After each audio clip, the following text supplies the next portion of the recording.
스페인이 한국식으로 바뀌고 있다.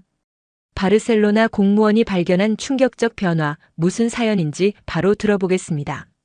시작에 앞서 좋아요와 구독, 감사합니다. 안녕하세요. 저는 바르셀로나 상공회의소에서 근무하는 하비에르 델 몬테입니다. 제가 오늘 말씀드릴 이야기는 정말 믿기 어려운 일이었습니다. 30년간 이곳에서 일하면서 이런 급격한 변화를 본 적이 없었거든요. 그때가 작년 봄이었습니다. 평소처럼 월간 통계 보고서를 정리하던 중 이상한 수치들을 발견했습니다. 바르셀로나 지역의 한국어 학원 등록자 수가 3개월 만에 300% 증가한 것이었습니다.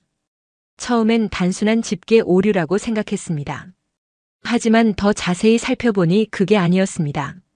한국 제품 수입량도 급증하고 있었고 한국 관련 사업 허가 신청서들이 계속 들어오고 있었습니다. 특히 젊은 사업가들 사이에서 한국 기업과의 협력 문의가 부쩍 늘어났습니다. 가장 놀라운 건 한국 기업들의 움직임이었습니다. 평소엔 스페인을 그냥 지나치던 한국 회사들이 갑자기 바르셀로나 진출을 적극적으로 검토하기 시작한 것입니다. 삼성이나 LG 같은 대기업뿐만 아니라 중소기업들까지 스페인 시장에 관심을 보였습니다.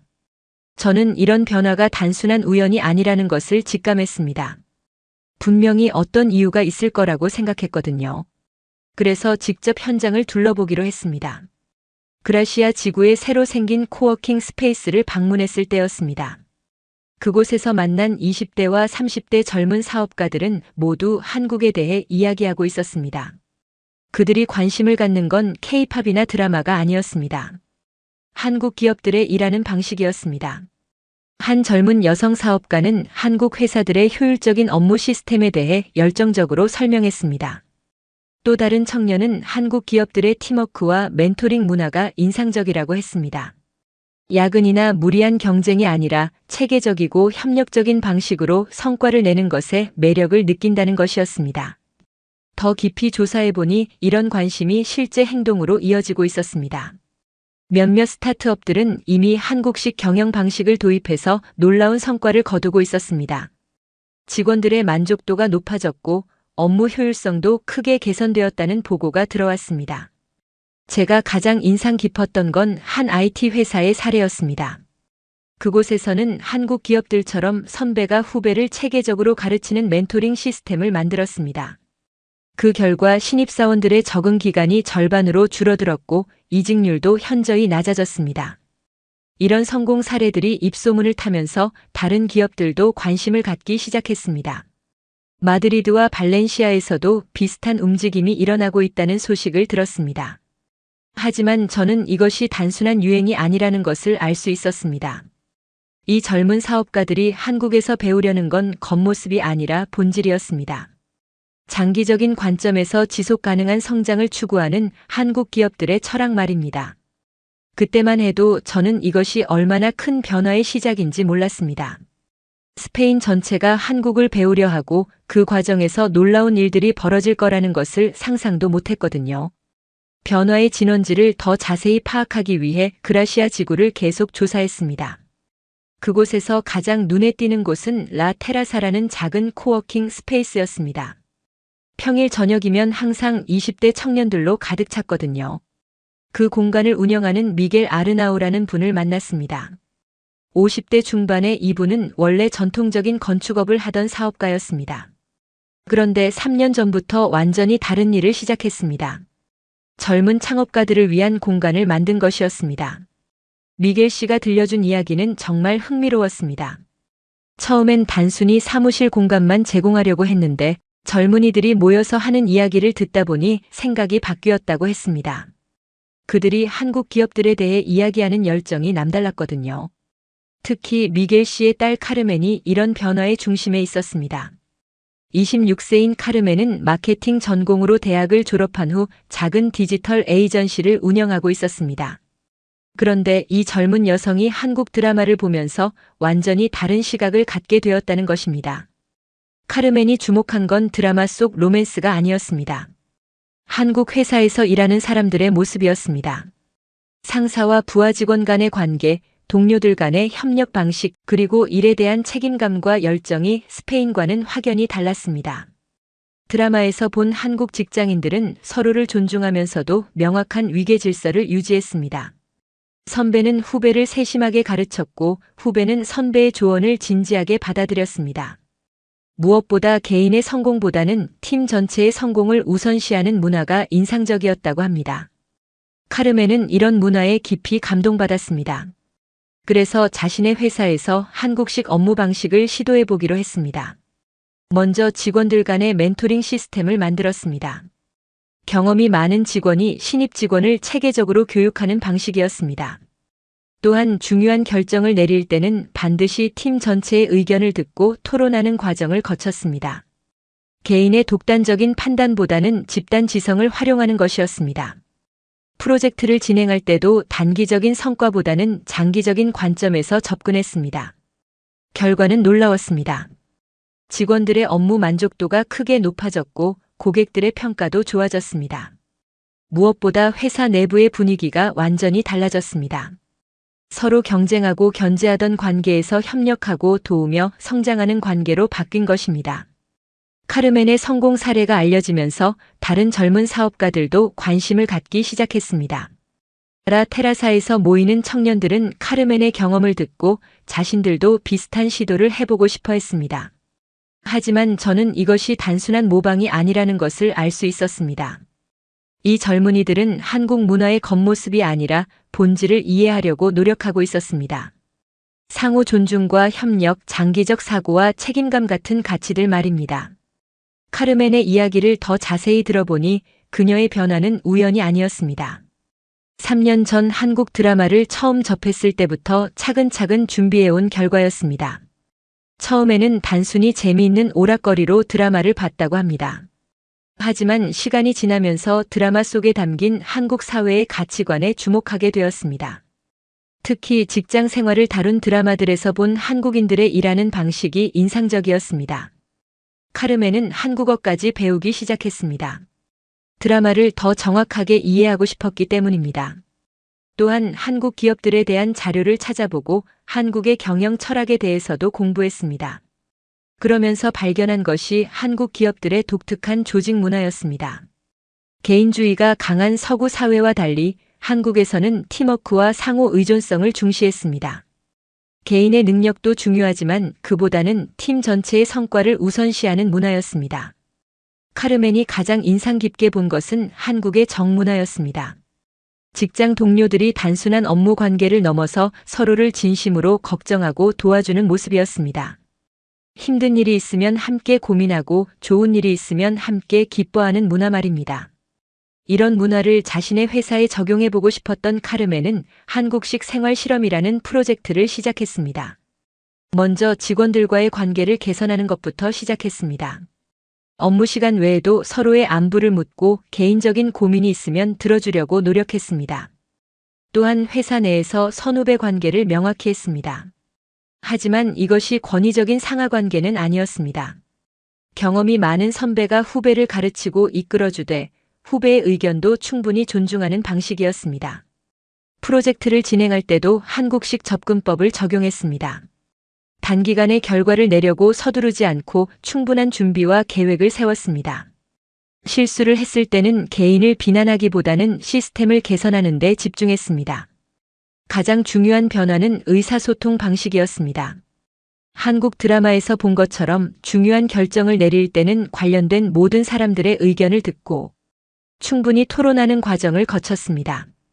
이를 통해 더 나은 결정을 내릴 수 있었고 직원들의 참여도도 높아졌습니다. 결과는 기대 이상이었습니다. 6개월 만에 회사의 매출이 30% 증가했고 직원들의 만족도 조사에서도 높은 점수를 받았습니다. 무엇보다 회사 분위기가 완전히 달라졌습니다. 예전에는 각자 자신의 일만 하던 직원들이 이제는 서로 협력하고 도우며 일하게 되었습니다. 카르멘의 친구들도 이런 변화에 관심을 갖기 시작했습니다. 그들 중 일부는 자신들의 직장이나 사업에서도 비슷한 방식을 시도해보고 싶어 했습니다. 특히 젊은 창업가들 사이에서는 한국식 경영이 화제가 되었습니다. 하지만 모든 사람이 이런 변화를 긍정적으로 보지는 않았습니다. 일부 기성세대들은 급격한 변화를 우려하기 시작했습니다. 카르멘의 성공 사례가 입소문을 타면서 바르셀로나를 넘어 스페인 전역으로 관심이 확산되기 시작했습니다. 마드리드의 한 IT 회사에서는 카르멘을 초청해서 강연을 요청했고, 발렌시아의 스타트업 커뮤니티에서도 한국식 경영에 대한 세미나를 열었습니다. 특히 젊은 사업가들 사이에서는 한국 기업들의 장기적 관점이 큰 주목을 받았습니다. 유럽의 많은 기업들이 분기별 실적에만 집중하는 단기 성과주의에 매몰되어 있는 상황에선 한국 기업들의 지속 가능한 성장 전략이 신선하게 다가왔던 것입니다. 마드리드의 한 디자인 회사에서는 삼성의 디자인 철학을 벤치마킹하기 시작했습니다. 단순히 예쁜 제품을 만드는 것이 아니라 사용자의 실제 니즈를 깊이 파악하고 그에 맞는 솔루션을 제공하는 접근법이었습니다. 결과적으로 그들의 디자인 제품들이 유럽 시장에서 좋은 반응을 얻기 시작했습니다. 발렌시아의 한 식품 회사에서는 한국 기업들의 품질 관리 시스템에 주목했습니다. 한국 회사들이 제품의 품질을 위해서라면 비용과 시간을 아끼지 않는다는 점을 배워서 자신들의 생산 과정을 완전히 개선했습니다. 처음에는 비용이 많이 들었지만 장기적으로는 고객 만족도가 크게 향상되었습니다. 더 흥미로운 것은 이런 변화가 단순히 경영 기법을 따라 하는 수준을 넘어서고 있다는 점이었습니다. 젊은 스페인 사업가들이 한국의 기업 문화 자체의 매력을 느끼고 있었던 것입니다. 한국 기업들의 상생 철학이 특히 인상적이었습니다. 경쟁업체와도 필요에 따라 협력하고 협력업체와는 진정한 파트너십을 구축하는 방식이었습니다. 서로를 경쟁자로만 보던 스페인 기업들에게는 완전히 새로운 접근법이었습니다. 또한 한국 기업들이 사회적 책임을 중시하는 모습도 주목받았습니다. 단순히 이윤만 추구하는 것이 아니라 지역 사회와 함께 성장하려는 의지가 강했습니다. 이런 철학이 스페인의 젊은 사업가들에게 깊은 감동을 주었습니다. 하지만 이러한 급격한 변화에 우려를 표하는 사람들도 있었습니다. 특히 전통적인 스페인 비즈니스 관행을 고수하는 기성 사업가들 사이에서는 반발이 일기 시작했습니다. 바르셀로나 상공회의소의 일부 원로 회원들은 젊은이들이 너무 성급하게 외국 문화를 받아들이고 있다고 우려했습니다. 스페인 고유의 사업 방식과 문화가 사라질 수 있다는 걱정이었습니다. 특히 가족 경영을 중시하는 전통적인 스페인 기업들은 한국식 체계적 경영 방식이 인간적인 따뜻함을 없앨 수 있다고 우려했습니다. 또한 급격한 변화가 기존 직원들에게 부담을 줄 수 있다는 지적도 있었습니다. 일부 언론에서도 이런 현상을 비판적으로 다루기 시작했습니다. 젊은 세대가 맹목적으로 외국 문화를 따라 하고 있다는 논조였습니다. 특히 보수적인 신문들은 스페인의 정체성이 흔들릴 수 있다는 우려를 표명했습니다. 하지만 흥미롭게도 실제 성과를 거둔 기업들의 직원들과 고객들은 전혀 다른 반응을 보였습니다. 오히려 더 체계적이고 효율적인 업무 환경에 만족하고 있었고 제품과 서비스의 품질 향상을 체감하고 있었습니다. 이런 상황에서 저는 좀 더 객관적인 데이터가 필요하다고 생각했습니다. 과연 한국식 경영을 도입한 기업들이 실제로 더 나은 성과를 거두고 있는지 확인해 볼 필요가 있었거든요. 상황이 복잡해지는 가운데 뜻밖의 인물이 이 논란에 개입했습니다. 바르셀로나 상공회의소 회장인 라파엘 에스테반이었습니다. 65세의 이분은 40년간 스페인에서 사업을 해온 원로였고 전통적인 스페인 기업 문화의 수호자로 여겨지던 분이었습니다. 처음에 라파엘 회장은 젊은이들의 급격한 변화에 대해 우려를 표명했습니다. 스페인 고유의 사업 방식과 가치관이 외국 문화에 밀려날 수 있다는 걱정이었습니다. 특히 가족 같은 분위기를 중시하는 스페인 기업 문화가 체계적이고 격식적인 한국식 문화로 대체될까봐 우려했습니다. 하지만 라파엘 회장은 섣부른 판단을 내리지 않았습니다. 대신 직접 한국 기업들과 만나보기로 했습니다. 마침 바르셀로나의 진출을 검토하고 있던 한국의 중견 기업 대표들과 미팅을 갖게 되었습니다. 그 미팅에서 라파엘 회장이 경험한 것은 예상과 완전히 달랐습니다. 한국 기업 대표들은 스페인의 문화와 전통을 깊이 존중하고 있었습니다. 그들은 스페인 시장에 진출하더라도 현지 문화를 무시하거나 대체하려는 의도가 전혀 없었습니다. 오히려 한국 기업들은 스페인의 장점을 적극적으로 활용하고 싶어 했습니다. 스페인 사람들의 창의성과 예술적 감각, 그리고 유럽 전체를 아우르는 네트워크를 높이 평가하고 있었습니다. 이들이 원하는 것은 상호 보완적인 협력이었습니다. 특히 인상적이었던 것은 한국 기업들의 상생 철학이었습니다. 단순히 스페인 시장을 점유하려는 것이 아니라 스페인 기업들과 함께 성장하고 싶어 했습니다. 기술과 노하우를 공유하고 현지 파트너들의 역량 강화를 도우려는 의지가 강했습니다. 한국의 한 전자부품 회사 대표는 라파엘 회장에게 이렇게 설명했습니다. 자신들이 가진 기술력과 스페인 기업들의 디자인 역량을 결합하면 유럽 시장에서 더 경쟁력 있는 제품을 만들 수 있다는 것이었습니다. 이는 일방적인 진출이 아니라 진정한 파트너십이었습니다. 또 다른 한국 기업 대표는 스페인의 가족 중심 문화에 깊은 관심을 보였습니다. 한국도 전통적으로 가족을 중시하는 문화였기 때문에 스페인과 많은 공통점이 있다고 했습니다. 오히려 한국의 체계적인 경영 방식이 스페인의 따뜻한 인간관계와 결합되면 더 좋은 시너지를 낼 수 있을 것이라고 전망했습니다. 이런 대화를 나누면서 라파엘 회장의 생각이 바뀌기 시작했습니다. 한국 기업들이 추구하는 가치가 스페인의 전통적 가치와 크게 다르지 않다는 것을 깨달았기 때문입니다. 상호 존중, 장기적 관계, 공동 성장 같은 가치들은 스페인 문화에도 깊이 뿌리박혀 있는 것들이었습니다. 더 놀라운 것은 한국식 경영을 도입한 스페인 기업들에서 오히려 전통적인 스페인 가치들이 더 잘 발현되고 있다는 사실이었습니다.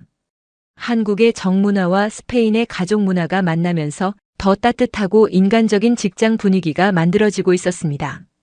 카르멘의 회사를 직접 방문한 라파엘 회장은 더욱 확신을 갖게 되었습니다. 그곳의 직원들은 예전보다 더 행복해 보였고 서로를 더 배려하고 있었습니다. 한국식 멘토링 시스템이 스페인의 전통적인 도제 제도와 비슷하다는 것도 발견했습니다. 라파엘 회장은 이제 한국과의 협력을 적극적으로 지지하기 시작했습니다. 하지만 바로 그때 예상치 못한 새로운 문제가 발생했습니다. 라파엘 회장이 한국과의 협력을 지지하기 시작한 직후 정치권에서 움직임이 일어났습니다. 일부 지역 정치인들이 이 현상을 정치적으로 이용하려고 했던 것입니다. 카탈루냐 지역의 한 정치인은 외국 문화에 물든 젊은이들이라며 한류 현상을 비판하기 시작했습니다. 스페인의 고유한 정체성이 훼손되고 있다는 주장이었습니다. 특히 브렉시트 이후 유럽 내에서 자국 우선주의가 확산되는 상황에서 이런 주장은 일부 시민들의 공감을 얻었습니다. 또 다른 정치인은 경제적 관점에서 우려를 표명했습니다. 한국 기업들이 스페인 시장을 잠식하여 자국 기업들이 피해를 볼 수 있다는 논리였습니다. 특히 실업률이 높은 지역에서는 이런 주장이 설득력을 얻었습니다. 언론도 이런 논란을 부추겼습니다. 일부 보수 언론은 한국의 스페인 침공이라는 자극적인 제목으로 기사를 쓰기 시작했습니다. 한국 기업들의 진출이 마치 경제적 침략인 것처럼 묘사했습니다. 이런 분위기 속에서 한국과 협력하고 있던 스페인 기업들도 부담을 느끼기 시작했습니다. 일부 기업들은 한국과의 협력 프로젝트를 중단하거나 연기하는 경우도 생겼습니다. 젊은 사업가들 사이에서도 우려의 목소리가 나오기 시작했습니다. 카르멘도 이런 상황에 당황했습니다. 자신이 시작한 작은 실험이 이렇게 큰 논란이 될 줄은 몰랐기 때문입니다. 일부에서는 그녀를 한국의 앞잡이라고 비난하기도 했습니다. 하지만 예상치 못한 반전이 일어났습니다. 시민들의 반응이 정치인들과 언론의 기대와 완전히 달랐던 것입니다. 한국식 경영을 도입한 기업에서 일하는 직원들이 먼저 목소리를 냈습니다. 그들은 이전보다 더 나은 근무 환경에서 일하고 있다고 증언했습니다.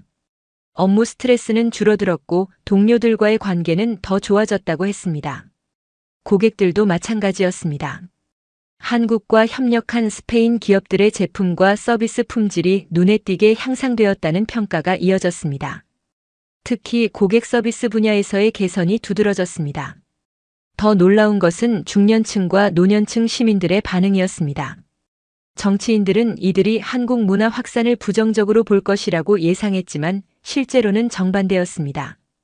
60대의 한 시민은 지역신문에 기고문을 보냈습니다. 자신의 아들이 한국식 회사에서 일하게 된 후 가족에 대한 관심이 늘어났고 부모를 더 자주 찾아온다는 내용이었습니다. 한국의 효도 문화가 스페인 가정에 긍정적인 영향을 미치고 있다는 것이었습니다. 또 다른 시민은 손자가 한국 드라마를 보면서 어른들을 더 공경하게 되었다고 증언했습니다. 예전에는 할아버지 할머니를 귀찮아하던 아이가 이제는 먼저 안부를 묻고 도움을 주려고 한다는 것이었습니다. 이런 증언들이 소셜미디어를 통해 퍼지면서 여론이 급격히 바뀌기 시작했습니다. 시민들은 우리 아이들이 예전보다 더 예의 바르고 가족을 사랑하게 되었다며 한국 문화의 긍정적 영향을 인정하기 시작했습니다. 시민들의 증언이 이어지는 가운데 바르셀로나 시 정부가 공식적인 조사를 실시하기로 했습니다. 한국 문화 확산이 실제로 스페인 사회에 어떤 영향을 미치고 있는지 객관적으로 파악하자는 것이었습니다. 조사는 6개월에 걸쳐 진행되었습니다. 한국과 협력한 기업들의 경영성과 직원 만족도, 고객 만족도 등을 종합적으로 분석했습니다. 또한 한국 문화에 노출된 가정의 변화도 함께 조사했습니다. 결과는 모든 사람을 놀라게 했습니다. 한국과 협력한 스페인 기업들의 매출이 평균 35% 증가했고 직원 이직률은 40% 감소했습니다. 고객 만족도 조사에서도 이전보다 훨씬 높은 점수를 받았습니다. 더 인상적인 것은 사회적 지표의 변화였습니다. 한국 문화에 노출된 가정에서는 가족 간 대화 시간이 평균 45% 늘어났습니다. 청소년들의 부모에 대한 만족도도 크게 향상되었습니다. 특히 조부모와 손자녀 간의 관계 개선이 두드러졌습니다. 교육 분야에서도 긍정적인 변화가 나타났습니다. 한국 드라마를 보는 학생들이 선생님과 선배들을 더 존중하게 되었고 학교 내 따돌림 문제도 줄어들었습니다. 한국의 선후배 문화가 스페인 학교에서 좋은 영향을 미치고 있었던 것입니다. 경제적 효과도 상당했습니다. 한국과의 교역량이 전년 대비 60% 증가했고 한국 기업들의 투자로 인해 새로운 일자리가 3,000개 이상 창출되었습니다. 무엇보다 이런 일자리들이 고급 기술직이었다는 점이 중요했습니다. 조사 결과 발표 후 정치인들의 태도가 완전히 바뀌었습니다. 처음에 비판적이었던 정치인들도 이제는 한국과의 협력을 지지하기 시작했습니다. 시민들의 여론과 실제 데이터 앞에서 더 이상 반대할 이유가 없었기 때문입니다. 하지만 가장 놀라운 순간은 따로 있었습니다. 카르멘이 저에게 들려준 이야기였습니다. 카르멘은 자신의 성공이 단순한 우연이 아니라고 했습니다.